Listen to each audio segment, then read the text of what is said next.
Бұл жоба енді ең басты мақсаты бұл жастардың ішінде ең жалынды, ең жігерлі жастарды іріктеу.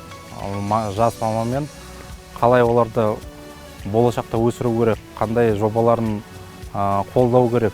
Сонда өйткені олардың ішінде іріктегеннен кейін жақсы жобалар бар.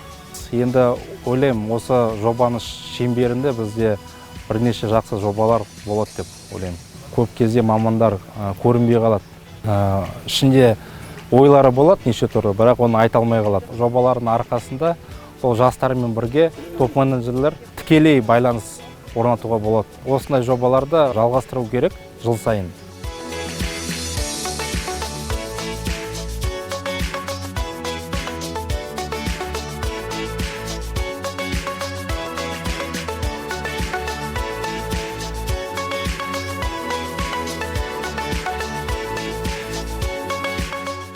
В этот проект я попала, узнав через сайт 100 молодых лиц АОПП.